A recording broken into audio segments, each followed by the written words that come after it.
Hello guys, Nirbhaya case को continue करें story को। 16 दिसंबर से लेकर 29 दिसंबर तक निर्भया ने किससे क्या क्या कहा, क्या बातें हुई, क्या नहीं हुई, इस पर थोड़ी सी डिटेल में बात करूँ। निर्भया का दोस्त जब हॉस्पिटल में मिलने गया निर्भया से, तो उस टाइम लिख के ही बातें हो रही थी। तो निर्भया ने अपने दोस्त से पूछा लिखकर कि मेरे इलाज में कितना पैसा खर्च होगा। पैसे तो है ही नहीं। उसके दोस्त ने कहा तुम चिंता मत करो, तुम बस ठीक हो जाओ। उसने अपने माँ बाप से कहा कि मैं ये चाहती हूँ कि जिन दरिंदों ने मेरे साथ ऐसा किया उनको जिंदा जला देना। निर्भया के होश में आने के बाद निर्भया की माँ आशा देवी से पानी मांगा, लेकिन डॉक्टर ने पानी देने के लिए मना कर दिया था। डीसीपी साहू छाया शर्मा से कहा जब वो निर्भया से मिलने गई थी हॉस्पिटल सफदरगंज। निर्भया ने कहा कि जिन लोगों ने मेरे साथ गंदा काम किया है उनको छोड़ना नहीं। अब हम फांसी की बात करें।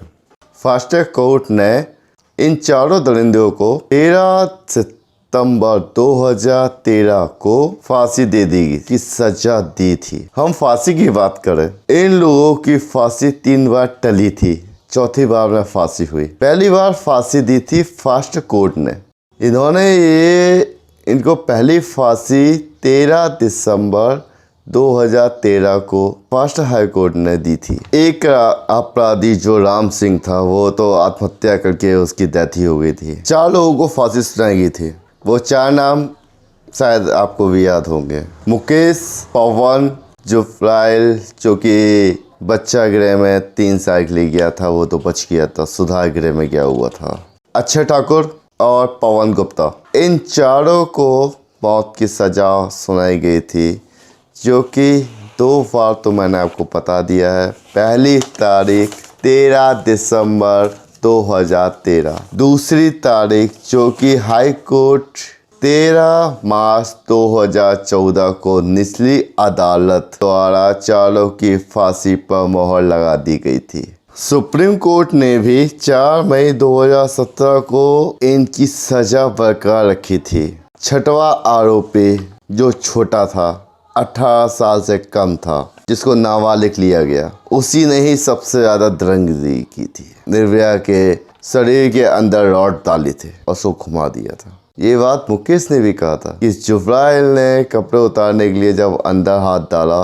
तो अंदर से कुछ बड़ी लंबी चीज़ निकली, शायद वो आते हो सकती हैं। आप महसूस करें कि वो मंजर कितना डरावना होगा, निर्भया ने कितना सहन करा होगा। और कोई होता तो सहन नहीं कर पाते, शायद वहीं पे दम टूट गया था उसका। लेकिन शरीर के हर भाग से ब्लड निकलना, आते चली जाना, आते निकल गई हैं। शरीर का ऐसा कौन सा भाग था जो इन्होंने ना छीला हो, ना काटा हो। इसका मतलब यह है कि जो 6वां आरोपी नाबालिग था उसी ने सबसे ज्यादा दरिंदगी की थी निर्भया के साथ। मुकेश कुमार ने 9 सितंबर 2017 को हाईकोर्ट के इस फैसले पर पुनः विचार करने की याचिका दायर की थी।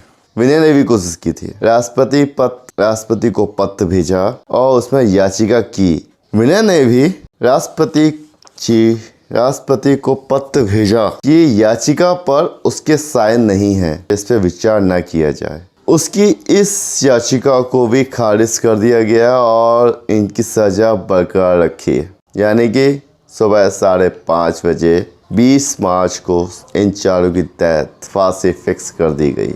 निर्भया के दोषियों द्वारा दायर की गई याचिका को भी दिल्ली हाई कोर्ट ने बुधवार को खारिज कर दिया। इस याचिका में फांसी की तारीख बढ़ाने के लिए याचिका थी, मगर वही हुआ जिसको सारे देश को इंतजार था। निर्भया को न्याय मिला। सुबह ठीक 5:30 बजे 20 मार्च को 7 साल 3 महीने 3 दिन बाद निर्भया को इंसाफ मिला। उस रात को भी बहुत मुश्किल की रात थी। इस फैसले के खिलाफ भी इस रात जो सुबह फांसी होने वाली है, उस रात को ये दरिंदों या ये मुजरिमों के वकील AP सिंह भी रात को 3:30 बजे सुप्रीम कोर्ट पहुंचे। लेकिन रात को करीब 3:30 बजे SC ने इस याचिका को खारिज कर दिया, जिसके पास सुबह ठीक 5:30 बजे 20 तारीख को फांसी दे दी गई। अब इस केस में कुछ पॉइंट की बातें करें। जो पॉइंट है, पहला, एक लड़की अपने दोस्त के साथ मूवी देखने गई, बाहर निकली, दोस्त ने ऑटो देखा, ऑटो नहीं मिला, बस मिली, बस में लड़की ने बोला कि मैं इसमें चली जाती हूँ, लड़की ने मना कर दिया।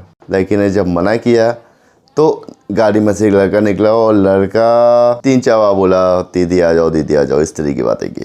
तो लड़की चली गई अंदर। लड़की जाने के बाद उसमें जो सवार थे 6 लोग, उसका लड़के और लड़की की पिटाई की, अच्छे से पिटाई की, लोहे की रॉड से पिटाई की। लड़की को आत्महत्या कर दिया, रेप तो किया ही, आत्महत्या भी कर दिया। हर जैसे काटने पीटने के निशान, यहाँ तक कि अंदर शरीर के अंदर भी रॉड डाल दी, है ना। और काटने के निशान तो होते ही हैं, और काटने के ऐसे निशान थे कि शायद ऐसा लगता था किसी जंगल में भेड़ियों ने नोचा हो। फिर इसको अस्पताल ले गए। अस्पताल में भी इनकी निर्भया की तबीयत सही नहीं हुई, ठीक नहीं हुई, स्थिति ठीक नहीं हुई। सिंगापुर भेजा गया एयर फ्लाइट के बाद। फिर एक दिन खबर आती है कि निर्भया की मौत हो गई है। निर्भया हमारे साथ नहीं रही है। पूरा देश टूट गया था उसकी इस बात को सुनते ही। सबकी आंखों में से आंसू निकल आए थे। सब लोग इसी चीज़ की दुआ कर रहे थे कि निर्भया बच जाए। हर जगह कैंडल जल रहे हैं, हर जगह नारेबाजी चल रही है। सब मंदिरों में बैठे हुए हैं, कोई चर्च में, कोई मंदिर में, कोई अल्लाह, कोई कहाँ नहीं बैठे, सिर्फ निर्भया को बचाने के लिए। जिसको जो अच्छा लगा उसने वो काम किया सिर्फ निर्भया को बचाने के लिए, लेकिन नहीं बचे। आगे बात करें। पहला पॉइंट, निर्भया के दोषियों को सुबह 5:30 बजे 20 मार्च को फांसी दे दी गई। दूसरा पॉइंट, ये मामला 7 साल 3 महीने 3 दिन में आखिरकार निर्भया को इंसाफ मिल ही गया। दोषियों ने फांसी से बचने के लिए जितनी भी तिकड़म लगाई, वो कोई भी तिकड़म काम नहीं आई। वो रात 16 दिसंबर की थी, 16 दिसंबर 2012 की, जिसने देश को पूरा हिला दिया। मतलब जो निर्भया ने झेला वो उसी रात को झेला था। मैं दुआ करूँगा, हर कोई दुआ करेगा कि ऐसा किसी के भी साथ ना हो। निर्भया फिजियोथेरेपी की स्टूडेंट थी, अंदर से स्ट्रॉन्ग थी। जब हम सामने वाले को स्ट्रॉन्ग कर देते हैं तो हम कितने स्ट्रॉन्ग होंगे। आपको याद है फिजियोथेरेपिस्ट जिसके हाथ पैर काम नहीं करते, और डॉक्टर बोलता है कि आपकी इस कंडीशन में ना तो कोई दवाई काम करेगी, ना ही कोई ऑपरेशन काम करेगा, ना ही कोई डॉक्टर काम करेगा। इसको सिर्फ फिजियोथेरेपिस्ट ही अच्छा कर सकता है। जो आपको अच्छा मिल जाए वो आपके साथ प्रैक्टिस करेगा और आप उससे करवा सकते हैं, और वही करेगा इलाज, और ये बिल्कुल सही हो जाएगा।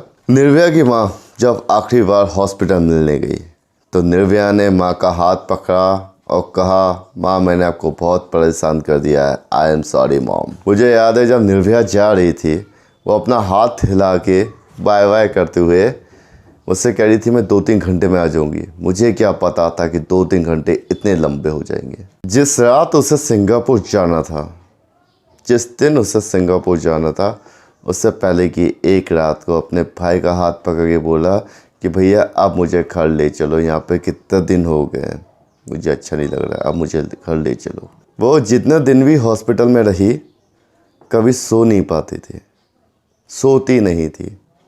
उसका कहना था कि माँ जब मैं आंखें बंद कर लेती हूँ तो मुझे लगता है कोई मेरे पैरों के बगल में या मेरे बगल में कोई खड़ा है। तो जब मैं उसका हाथ कस के पकड़ती थी तब उसको नींद आती थी। देश में क्या क्या नहीं हो सकता और क्या क्या हो रहा है। एक खबर आती है कि पति पत्नी जा रहे थे, कुछ बदमाशों ने उनको पकड़ लिया, उनकी पिटाई की, सुनसान इलाके में ले गए और वहाँ पे ये पति की तो पिटाई की और पत्नी के साथ जो भी किया उसका वीडियो बनाया। उसका वीडियो बना के उन लोगों से बोला कि अगर तुमने बाहर किसी से भी कुछ भी कहा तो हम ये वीडियो और ये फ़ोटो जो ली है वो हम वायरल कर देंगे। तो पति पत्नी डरते हुए पहुंच गए जैसे तैसे घर। अगले दिन फिर उन लोगों का फ़ोन पहुंचा उस आदमी के पास, हमें इतने पैसे दे दो वरना हम फ़ोटो वायरल कर देंगे। और वो गरीब वो कहाँ से पैसे देंगे। अगले दिन उन्होंने पूरे फ़ोटो वगैरह सब वायरल कर दिए। क्या क्या हो सकता है। एक मुंबई से आई थी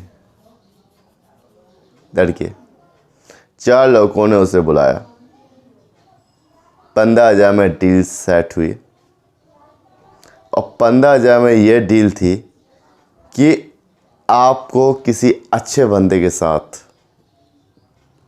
कुछ टाइम स्पेंड करना है, हम लोग वीडियो बनाएंगे और फिर वायरल करेंगे। कुछ भी, एनीथिंग यार। मैं तो ये सोच रहा हूँ कि हम कैसे बचें, हम बच ही नहीं सकते।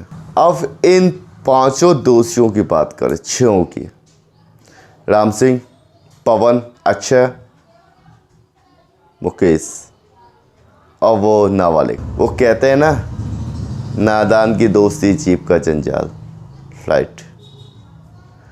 अगर ये उस नाबालिग से दोस्ती नहीं करते तो जितनी हालत निर्भया की हालत ख़राब हुई थी उतनी नहीं होती।